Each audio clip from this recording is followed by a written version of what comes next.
Bonjour, c'est la critique de la semaine. Et cette semaine, nous avons eu un coup de cœur pour deux. Parce que le premier film de Filippo Meneghetti est une magnifique histoire d'amour qui trouve à travers son lyrisme assumé une autre façon de filmer l'homosexualité. Parce que Deux est interprété par un couple de comédiennes prodigieuses formées par l'une des égéries de Fassbinder, l'actrice allemande Barbara Sukowa, et Martine Chevalier, pépite trop méconnue de la comédie française. Parce que le scénario est un modèle de construction dramatique qui tient à la fois du thriller, du mélodrame et même de la tragédie antique par sa mécanique de précision. Tu vivrai con me in un'isola fantastica e un mondo vedrai di lassù. Aux yeux du monde, Madeleine et Nina sont des voisines de palier comme les autres. Dans l'intimité, elles partagent tout depuis des lustres, mais n'en laissent rien paraître. De crainte de ce fameux qu'en dira-t-on qui peut faire tant de mal, loin de l'anonymat confortable des grandes villes. Nina est une 68arde allemande installée en France depuis des lustres, qui assume depuis toujours sa liberté de mœurs. Madeleine, quant à elle, veuve d'un homme qui l'a maltraitée, redoute les conséquences que pourrait entraîner l'aveu de sa passion sur les relations délicates qu'elle entretient avec ses deux enfants. Après des années d'atermoiement, l'une et l'autre semblent enfin décider à tout quitter pour aller jouir ailleurs de cette vie de couple qui leur a jusqu'alors été interdite. Une tragédie va malheureusement en décider autrement. Joyeux anniversaire. Ouais. Je voulais vous dire une chose qui est très importante pour moi. Je voulais vous dire que je vous aime. Santé, maman. Deux est un pur film d'amour dont la particularité réside dans la personnalité de ses protagonistes. Des femmes otages d'une société figée dans des préjugés d'un autre âge, des amoureuses contraintes de vivre leur passion clandestinement, de peur de se trouver rejetées par la société. Du moins l'une d'elles qui n'a jamais osé en parler à son entourage, de crainte d'être jugée et surtout rejetée par ses propres enfants, aussi indifférents puissent-ils paraître. Le propos de Meneghetti, le réalisateur, consiste à mettre en évidence le poids des préjugés et leur pouvoir de nuisance. Mais il n'y a pour lui d'aveugles que ceux qui ne veulent pas voir et feignent d'ignorer que ces dames forment un véritable couple, avec ces battements de cœur que rythment les imprévus du quotidien. Bonsoir, Madame Dorn. Bonsoir. T'as rien dit à tes enfants, non? T'as pas osé? C'est ça?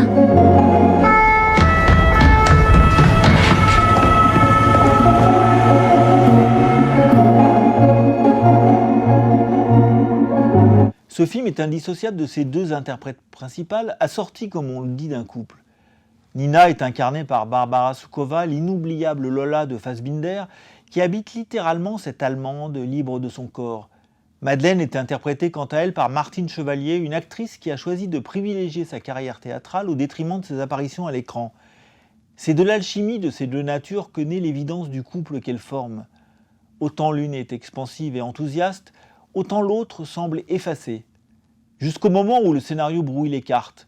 En choisissant ces deux interprètes qui dérogent à la dictature du jeunisme, Filippo Meneghetti mise aussi sur leur alchimie pour résoudre une équation sentimentale délicate. 1 + 1 = 2, comme dans la plupart des histoires d'amour, quel que soit l'âge et le sexe des tourtereaux.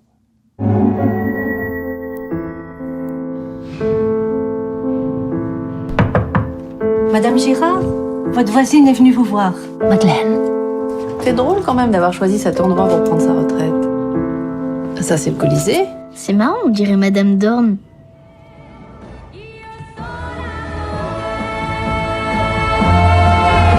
Nina et Madeleine se sont rencontrées à la faveur d'un voyage touristique à Rome. Entre la célibataire allemande qui brandit son homosexualité comme un étendard et la mère de famille effacée que son veuvage a libérée de ses chaînes conjugales, est née une union harmonieuse que bien des couples pourraient leur envier. C'est leur différence qui les rapproche. Autant l'une est fougueuse et expansive, autant l'autre est discrète et introvertie, au point que c'est Nina qui va pousser Madeleine à faire son coming out afin qu'elle puisse enfin vivre au grand jour. Lorsque l'imprévu va s'immiscer dans leur histoire, la menace extérieure va se faire plus pressante. La mise en scène exploite alors les ressources du thriller psychologique et s'ingénie à transcender le quotidien.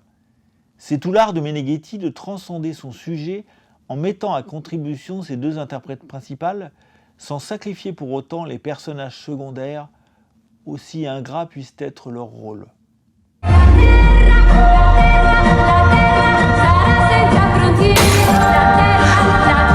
Tu comprends pas, elle peut pas retourner dans cet appartement.